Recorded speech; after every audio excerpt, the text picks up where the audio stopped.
Austin, Texas. High up in a university tower, a sniper shoots at unsuspecting victims in the plaza below as scores of students flee.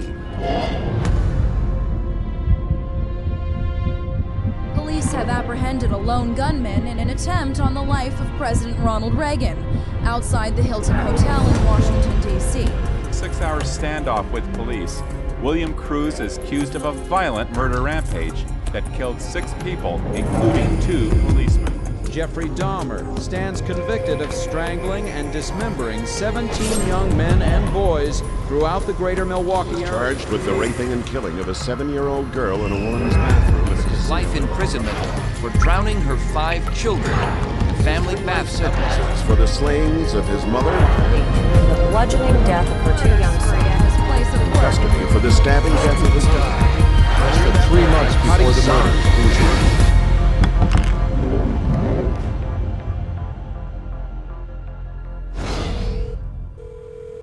Police department? Yeah.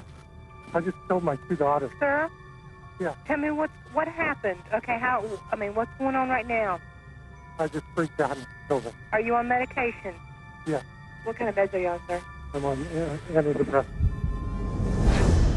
I have to say, whenever I read in the newspaper of some violent act, one of the first questions I ask is, was the person on medications? Virginia Tech or the school shootings or the, my first thought is always, I wonder what drug he was taking. There are side effects to the use of drugs, and also very damaging and dangerous long-term effects, which psychiatrists often don't consider as being important. They induce violence, they induce self-violence, they induce distortions of reality leading to hallucinations, they induce a whole variety of psychiatric problems, which are then typically treated with more psychiatric drugs. We're not talking about a rash, we're not talking about dry mouth, we're not talking about nausea.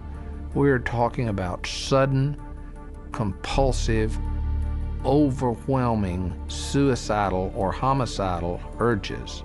We're talking about violent deaths. We're talking about crippling injuries. Psychiatric drugs are rampant in society today. It's become really an epidemic.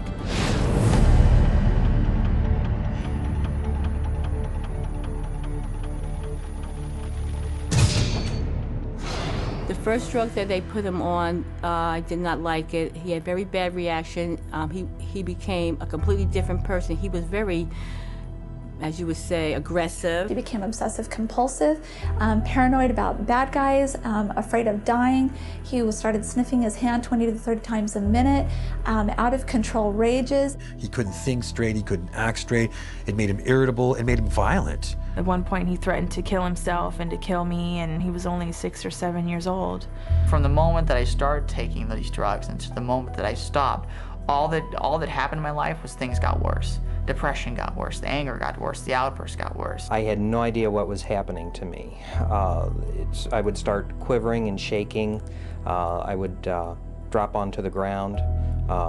Literally, I could not control anything. Within 4 hours of taking 25 milligrams of Zoloft, I was standing on a balcony at a church.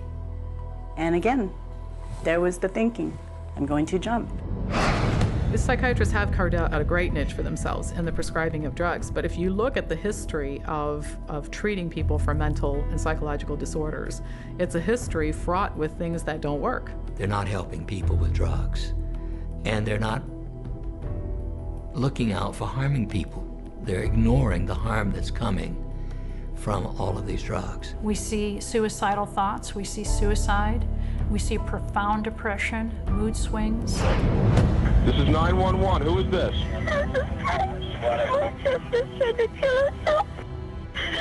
I'm trying to kill herself. Where is your sister? What is she trying to do? Take pills? For what? No, my dad told me now. Come on, tell me! I'm trying to kill herself! No, you're not going to die. No, you're not going to die today. Oh, no! Oh, no!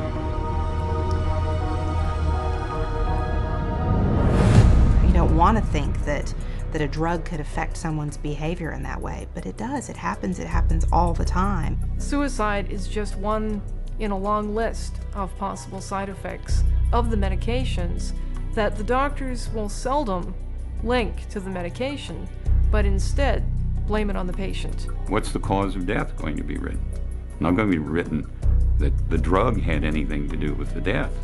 It's going to be recorded as a suicide. There's not a single psychiatric drug out there that's going to fix a problem. At best, it's going to cover up symptoms. At worst, it might kill you.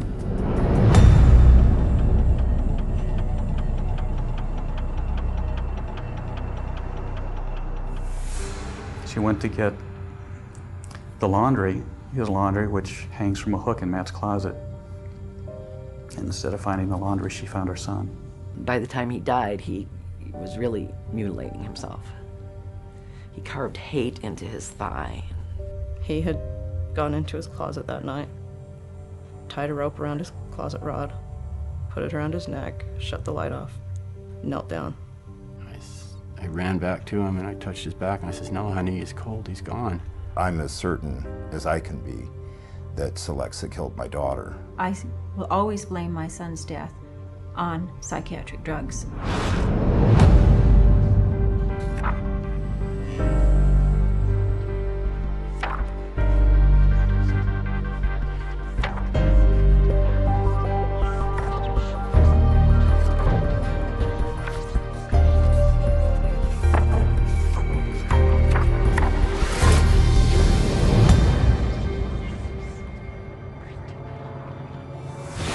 There are numerous reports of significant violent acts, not just suicide, but significant violent acts of murder-suicides in patients who were being prescribed antidepressants for relatively minor conditions, and they then just snapped. The drugs that are used are known worldwide to increase suicidality and increase homicidal violence. Might there be a link between the school shootings or the extremely violent shootings that have occurred in the U.S.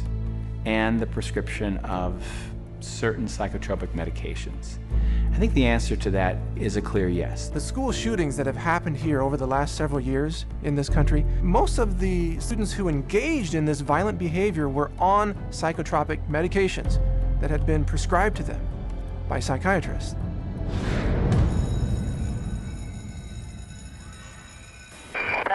Where's your emergency? There's been shot at Westside High School, Middle School. Been what? There's been shot at Westside Middle School. Okay. Do you know who done the shooting? No, we do not. Okay. Like them everywhere. I wasn't shot because I was the only one standing up. My friend Nate got shot in the shoulder. Oh my God, I can't believe this is happening. There's denied nothing like that happens here. You should be safe at school. It should be a safe place. Just horrible images that you never want to see again in your mind. And I was praying to God for someone to come help me. It wasn't just my boyfriend, he was my best friend. A nightmare. I didn't think he had.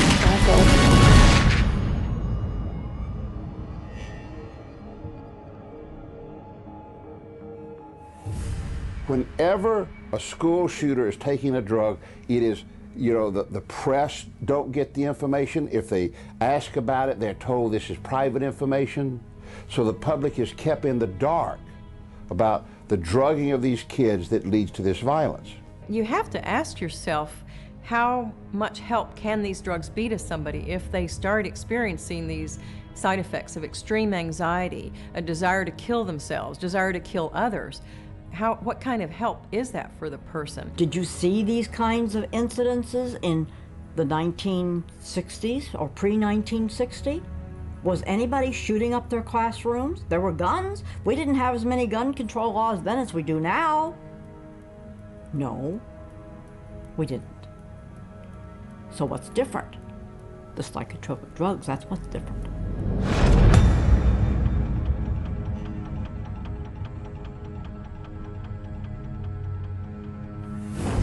These psychiatrists are, in a sense, crippling people at the same time they claim to be treating them. They are mainly just drug pushers. You go on this drug, if it doesn't help you can try this one, and if that doesn't work, you can try this one. This is one incredible money-generating machine when this is your approach to treating people. It's about making money. It's not about getting people better or helping people in a service industry or helping people feel well. More than anything else, even more horrific than all the lives lost as a result of this callous profit-seeking, is the notion that our country is being destroyed. What we see in the homicides and the suicides is only the tip of the iceberg compared to exactly what's happening to people out there. How many deaths have to occur before the public wakes up? Wake up before it's too late.